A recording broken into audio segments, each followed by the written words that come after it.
umaga sa inyo mga Harden. Nagpamuli si Hardinerong Pastor Aguilario Guerrero. At sa umaga ito, kaiba sa nakaraan na mga pinupost ko. Medyo matagal tayo hindi nakapag-upload ng ating mga video. Gawa nung tayo po ay naging abala sa ating mga schedule bilang pastor. At ngayon umaga ay ang aking ipapakita sa inyo ay kung ano yung kape iniinom ko para din na maboost yung aking endurance, dahil napakarami po nating mga schedules, mga activities bilang pastor at bilang advocate ng natural gardening. So nga ito, matapos ang ating gawain, tayo po ay iinom ng coffee booster. Dahil po mamaya, around 11 o'clock, kami po ni Mrs. ay magbibiyahe papuntang Kidapawan City upang dumalo sa isang urgent meeting na ipinatawag para sa mission of ministry ng simbahang ating kinabibilangan. Kailangan kong uminom ng kape na makapag-boost ng aking endurance. Ito yung Boost Coffee mula sa Sante International na naka-base sa New Zealand. May organic barley grass na content ito, at meron din siyang tungkat ali, no? At dito sa Pilipinas, ang isa sa ang nagpo-promote nito ay ang Techno Wealth Creators or TWC. Dahil ako po ay subscriber ng TWC, kaya TWC ako, no? At pinopromote ay sa akong seller, at ito ay ating binibinta sa market, no? Laking tulong po nito itong Boost Endurance Coffee. Ito po yung pinagbasyuhan kong sachet. Dito po sa aking tasa. Ito ay may sangkap din, maliban sa organic barley grass, ay meron din itong tungkat ali mula doon sa Malaysia na makapagbibigay ng endurance sa atin. So maliban sa makapag-boost ng ating endurance, makapag-increase din ito ng fertility para doon sa mga hindi pa nabibiyaan ng anak, no? Lalo na sa mga lalaki, ma-increase yung ating performance bilang husband.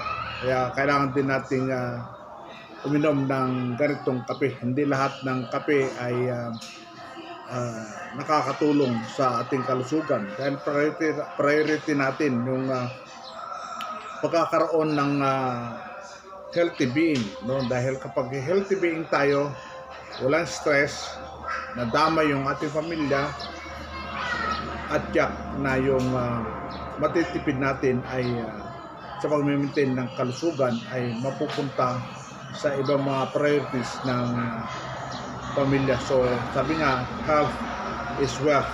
Yun ang dahilan kung bakit tinaguri ang kayamanan ang kalusugan, dahil maiwasan natin yung mga problemang dulot ng pagkakaroon ng karamdaman ng ating physical na katawan. Kaya po kung interesado po kayo na sa kape na to, no, ay mag-message lang po kayo sa akin dyan sa comment section natin. I-text po natin, mag-iwan po tayo, bibigyan ko kayo ng link kung paano ma-order itong ating Boost Coffee, no? Na makapag-i-endure, makapag-boost ng endurance ng ating kape. Ito po ay pinopromote natin sa mga lalaki na may edad na 40 pataas, no? Para po ma-sustain yung ating endurance, dahil at this age talaga pong pababa na yung ating endurance, dahil nababawasan na yung ating testosterone, no? Nagbibigay ng ating sapat na energy. So ay kailangan po natin kung kape na to last week, no?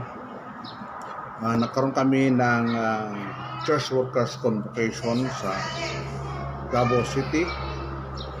Kami ay nagdala ng aming sasakyan dahil ilang kami na nagsama-sama sa aking sasakyan for almost 4.5 hours.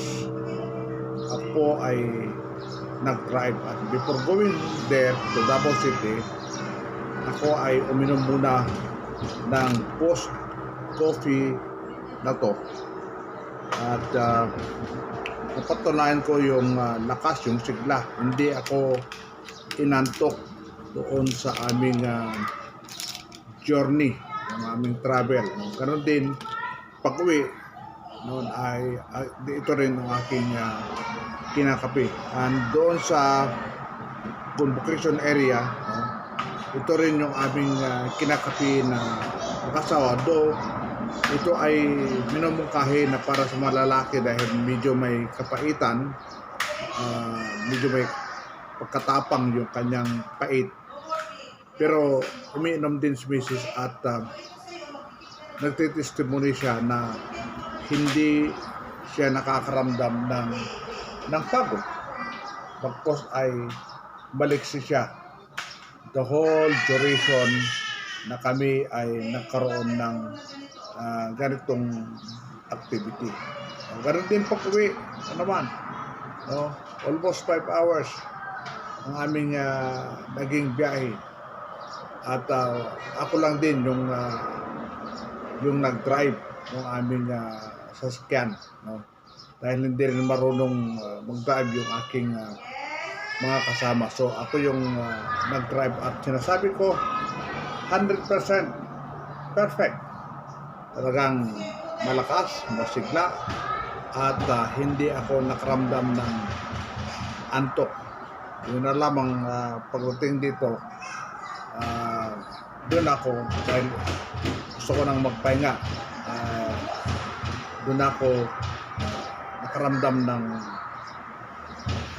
ng antok kung ako ay narito na sa bahay. Ang sinasabi ko sa early times na ating activity ay ating nagagawa yung ating dapat gawin ng masigla dahil meron tayong endurance dahil ito yung ating kape, dulce ito ng ating kape. Kahit uminom tayo at ng kape sa mga katolikong kapitalista dahil sa organic barley grass na mayroon nito, kung kaya't nakakatulong na pababain yung ating blood sugar, or yung hindi pa diabetic ay sinasangka niya na makaroon tayo ng diabetes, problema sa ating blood sugar. So hindi lahat ng ating iniinom na kape ay dapat nating inumin dahil hindi siya maganda, kundi ito ay maganda kung piliin natin yung ating iniinom na kape. So sinasabi ko sa inyo, kung gusto po nyo mag-avail ng ating kape, just leave a comment at ibibigay ko yung link para po kayo ay makapag-order. Malaman nyo kung ano yung further explanation ng post coffee at ng mga product ng Santay International ng New Zealand. So, konting lang din po sa inyo. Please subscribe sa ating channel at like po natin yung ating video. I-click po natin yung ating notification bell para lagi po kayong updated sa ating mga latest videos. Ganun din po, leave a comment at our comment section. So God bless po sa lahat and see you sa ating next video na naman.